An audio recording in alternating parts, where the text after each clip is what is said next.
Hello students, today we will learn about different types of reaction. First reaction is combination reaction. First one, combination reaction.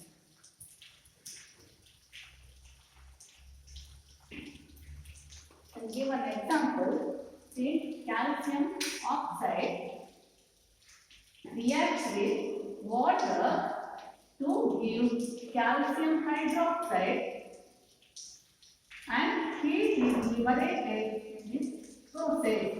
See, calcium oxide reacts with water to give calcium hydroxide and heat is liberated. See here, there are two reactants and single product. So, the reaction in which single product is formed from two or more reactants is called combination reaction. See, calcium oxide reacts with water to give calcium hydroxide. See, this calcium hydroxide is used for whitewashing the walls. This calcium oxide is called quicklime. Quicklime, it is called slate lime.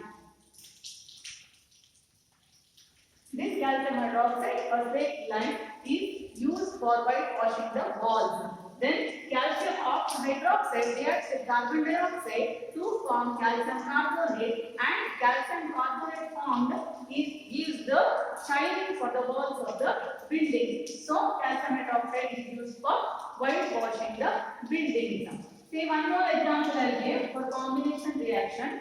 Carbon reacts with oxygen to give carbon dioxide. Carbon is solid, you have the physical state always, and oxygen gas, calcium carbon dioxide is gas. So this one is also a combination reaction. Then formation of water is also combination reaction. See, 2H2 plus O2 gives water, H2O. So this is also a combination reaction. See, in the first reaction, your heat is liberated during the reaction. The reaction during which the heat is liberated along with the formation of product is called exothermic reaction. So, heat is liberated during this reaction. So, the reaction in which heat is liberated along with the formation of the product is called exothermic reaction. So, we have to learn about exothermic reaction here.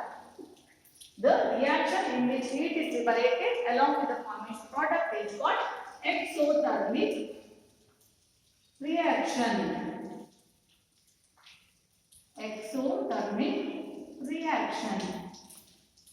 See, we can give the example of respiration also. The respiration is also an exothermic reaction because energy is liberated during the process of respiration.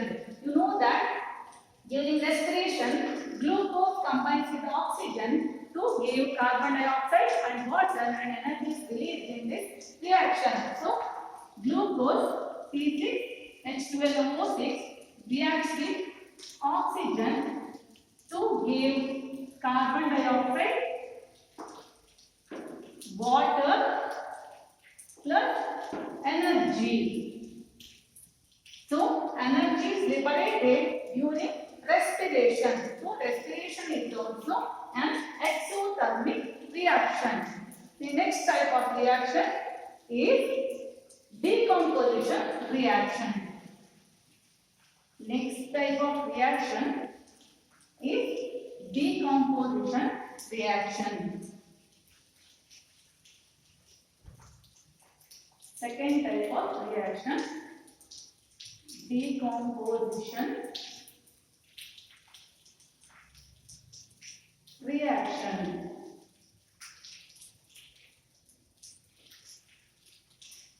Again, I'll write one example here. See, ferrous sulfate. Ferrous sulfate decomposes into ferric oxide. sulfur dioxide plus sulfur trioxide. During this reaction, heat is absorbed. So, you see here, only one reactant gives rise to two or more products. Such type of reaction is called decomposition reaction. Then what is decomposition reaction? The reaction in which single reactant decomposes into two or more products. Heat is absorbed during this reaction. See one more example I give. Silver chloride decomposes into silver and chlorine in presence of sunlight. Since sunlight is needed for the decomposition of silver chloride into silver and chlorine, this is also a decomposition reaction. So, then electrolysis of water is also a decomposition reaction. For that, electricity is needed. So, the reaction in which heat is absorbed during the reaction is called endothermic reaction. See, endothermic reaction.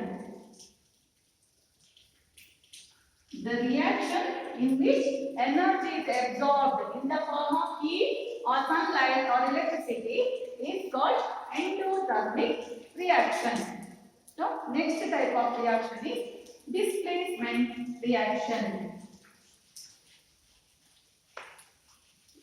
Third type of reaction is displacement reaction.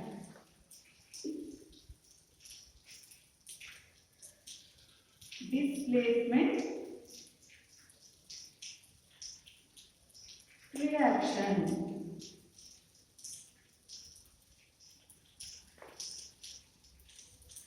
I'll write an example.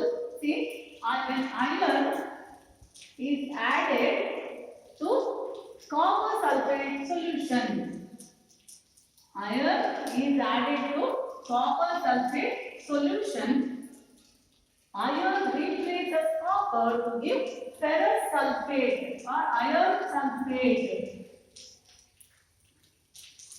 And it replaces copper and copper separates out. See here, in this reaction, iron is mixed with copper sulfate solution.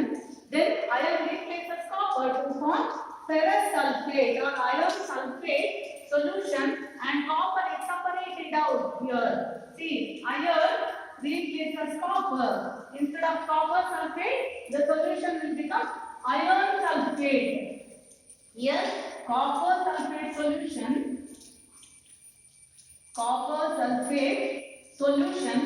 will become iron sulfate. Iron sulfate and copper is separated out. One more example I give. Zinc, one more metal. When mixed with copper sulfate solution, then zinc replaces copper to form zinc sulfate solution, and again copper separates out here.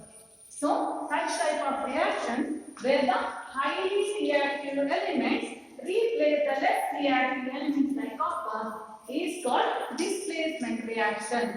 Here, iron and zinc are highly reactive elements compared to copper. So, iron replaces copper here, zinc replaces copper in the second reaction. So, this type of reactions are called displacement reaction. Iron displaces copper and zinc also displaces copper here. Copper separates out.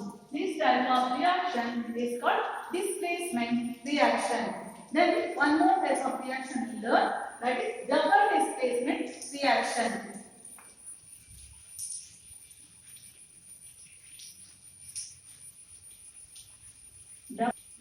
Double displacement reaction. Double displacement reaction.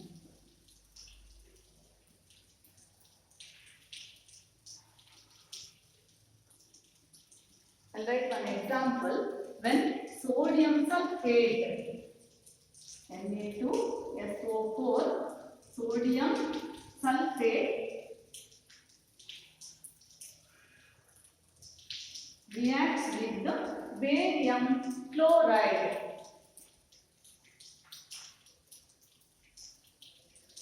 When rhodium sulfate reacts with the barium chloride,